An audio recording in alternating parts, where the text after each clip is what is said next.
Bom dia, bom dia, bom dia para você. Como você está? Espero que você esteja bem nesta manhã de quinta-feira. Que Deus abençoe você, que essa manhã se inicie debaixo da poderosa e potente mão do Senhor. Que a graça do Santo Espírito esteja dentro de nós, sobre nós, esteja nos alicerçando cada vez mais. Que bom que você está aí, sendo forte em meio às nossas fraquezas. E diz ao fraco, eu sou forte. E aqui estamos nós, nessa manhã, para honrar ao Senhor com esta campanha, para que o Senhor possa nos fortalecer ainda mais, para que nós sejamos entregues a Ele, somente a Ele, no dia da nossa fraqueza, que nós possamos continuar a prevalecer diante de todas as circunstâncias que possam vir a acontecer, e que Deus possa fazer a sua vontade sobre as nossas vidas, porque ela é boa, ela é perfeita e ela é agradável. Que Deus abençoe você nessa manhã. Vamos orar um pouquinho em nome de Jesus? Pai soberano, eterno e santo e maravilhoso, diante de Ti nessa manhã nos colocamos, nos entregamos a Ti, Senhor, entendendo que o Teu querer ele é perfeito. Então que nessa manhã o Senhor possa vir a fazer a Tua vontade, fazer a Tua obra, fazer aquilo que é necessário para nossas vidas, não aquilo que queremos, mas aquilo que é preciso, porque o Senhor nos dá de acordo com a nossa necessidade. Então nessa manhã, te agradecemos e te louvamos por mais esse dia. Te agradecemos e te louvamos porque Tu és fiel, Tu és verdadeiro, Senhor, e o Teu amor, ele transforma nossas vidas. Nessa manhã nós entregamos a Ti o nosso ser. Nessa manhã nós entregamos a Ti a nossa vida, a nossa casa. Que o Senhor venha agir, que o Senhor venha agir de uma forma sobrenatural em todas as áreas, naquilo que precisamos, naquilo que ansiamos, Pai. Ah, Deus, Tu sabes melhor do que nós, o que nós necessitamos. Os nossos desejos são uns, Pai, mas a Tua vontade muitas vezes é outra, e ela é boa, ela é perfeita e ela é agradável. Então que nessa manhã, Senhor, faça segundo a Tua vontade, não a nossa. Bendito seja o Teu nome, ó Senhor. Glórias ao Senhor Deus. Aqui nós vamos nessa manhã nos colocar, abrir a nossa bússola diária, o Salmo 51.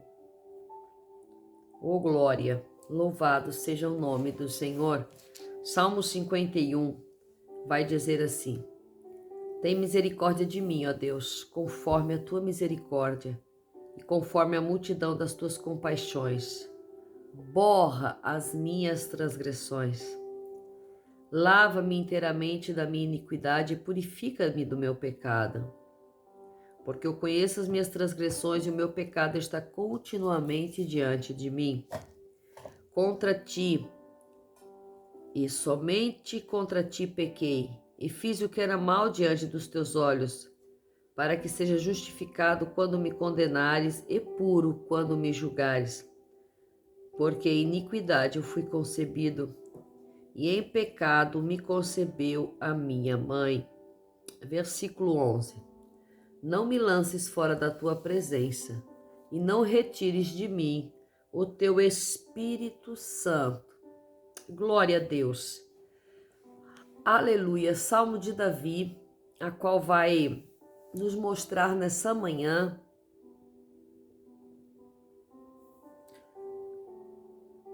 aquilo que aconteceu com Davi após o pecado de tomar a mulher de Urias. A sua consciência, após ele se deitar com Batseba e ver que tinha cometido uma transgressão e se colocar em posição de rendição a Deus, de entrega. O momento crucial aqui, talvez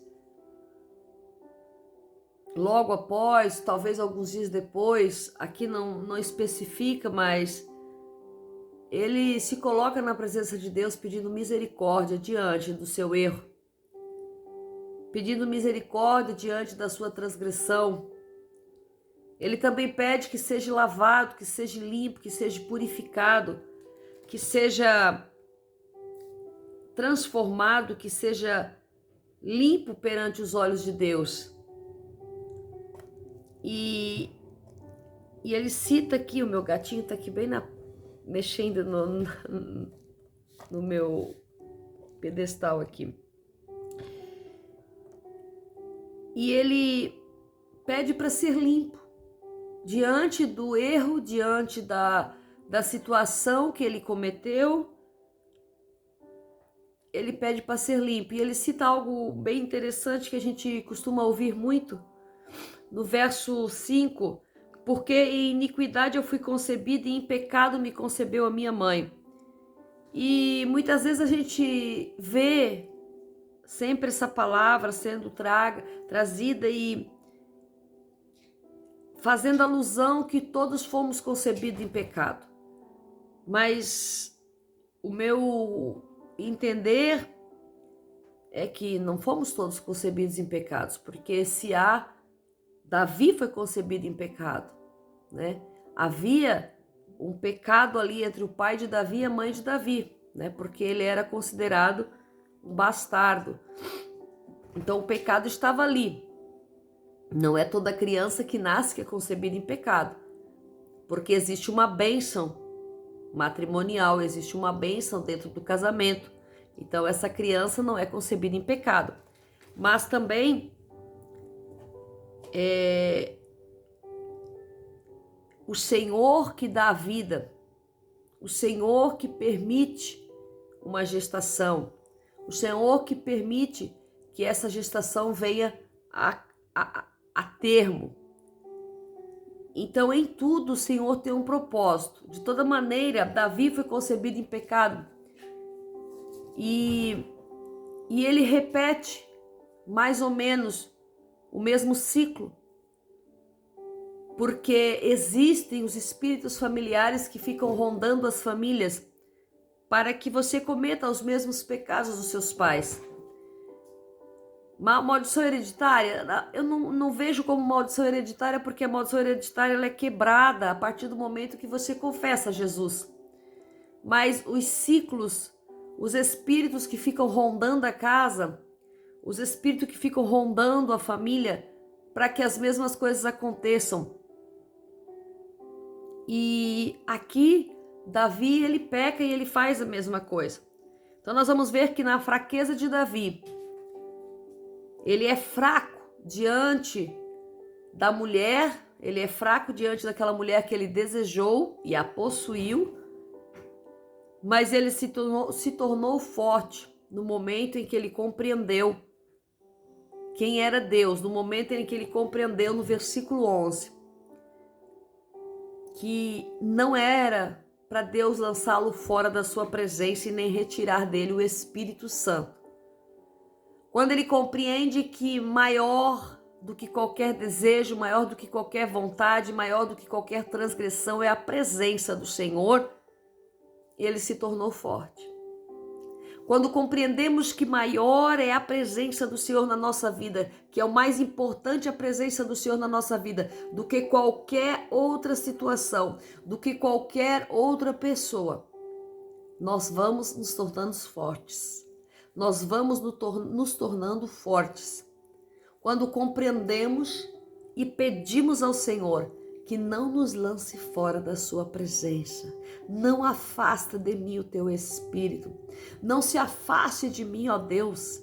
Não se afaste de nós nessa manhã, ó Senhor. Não afaste de mim o teu Espírito. Tudo pode acontecer comigo. Tudo pode acontecer na minha vida, mas não afaste de mim o teu Espírito. Não, Senhor Jesus, não afasta de nós o teu Espírito. E aqui Davi, ele traz nessa manhã essa declaração de necessidade do Espírito Santo de Deus nas nossas vidas. essa declaração de necessidade do poder de Deus nas nossas vidas, essa declaração de necessidade da presença de Deus na nossa vida. Ele pede a purificação com o hisopo. Ele pede para ser lavado, para ser puro. E quando ele fala em hisopo, ele está falando de um antibactericida poderoso, que limpa, que tira toda bactéria. O hisopo aí no tempo de Davi era um agente de purificação, uma planta que tinha ornamental. E dessa planta poderia também se extrair o óleo. E ele era um poderoso detergente bactericida que lavava. E é um tipo de Cristo esse bactericida, que não há outro semelhante, que nos lava com seu sangue, que nos limpa com seu sangue, que nos purifica com seu sangue. Aleluia! Então que nessa manhã nós possamos nos encher de hisopo. Que nós possamos nos encher do hisopo que é Cristo. Que nós possamos nos encher desse bactericida, desse que limpa por dentro, que limpa a alma, que purifica, que nos limpa, que nos dá renovo, que nos dá força. Que nessa manhã nós possamos nos encher da presença. Que nessa manhã nós possamos nos encher, nos purificar do hisopo. Não sei o que está acontecendo na sua vida, não sei o que você possa estar vivendo nessa manhã, mas existe um poder transformador, existe um poder curador, santificador nessa manhã sendo lançado, sendo derramado sobre nós. E esse poder aqui é mencionado como hisopo. Esse poder aqui sendo um tipo de Cristo, que nos limpa, nos purifica daquilo que não provém do Senhor, daquilo que nos condena. Aqui Davi se condenava pelo que tinha feito, se condenava pelo pecado, se condenava pela sujeira que estava no seu corpo entranhada, que estava no seu corpo, enraizada, que estava no seu corpo desde o tempo que a sua mãe o concebeu, E aqui ele diz, purifica-me com hisopo, porque ele sabia do poder limpador, do poder detergente, do poder antibactericida que tinha esse hisopo. Aleluia! Oh glória! E nós entendemos o poder do hisopo nessa manhã. Nós entendemos o poder dessa planta ornamental, dessa planta medicinal, dessa planta detergente, dessa planta que limpa, dessa planta que cura, dessa planta que purifica, dessa planta que transforma. E essa planta aqui é um tipo de Cristo. E se é um tipo de Cristo, vem falando de Cristo, vem falando de que Ele pode todas as coisas. Somente Ele pode nos limpar, nos purificar, nos santificar. Tirar tudo aquilo que não é próprio, não é limpo, tirar tudo aquilo que não provém de nós, tudo aquilo que não vem de Deus na nossa vida. E aqui ele se entrega após a limpeza, após a purificação. E não retires de mim o teu espírito, não retires de mim a tua presença, não retires de mim aquilo que é somente o mais importante, que é estar debaixo da presença do Altíssimo, que é estar debaixo da presença do Senhor, que é estar debaixo daquilo que Deus tem para nós. Davi se entrega após errar, após passar pelo hisopo, ele se entrega dizendo que tudo que importa para ele é a presença do Eterno. Tudo que importa para ele é estar debaixo da presença e continuar recebendo o Espírito. No tempo de Davi, o Espírito vinha sobre, não estava dentro, mas isso já é outra história. O importante é que o Espírito, ele queria a presença do Espírito. E nessa manhã nós ansiamos que o Espírito continue fazendo morada, que o Espírito continue limpando, purificando e nos transformando. Que Deus abençoe você nessa manhã e que o Espírito Santo traga paz ao teu coração, em nome de Jesus.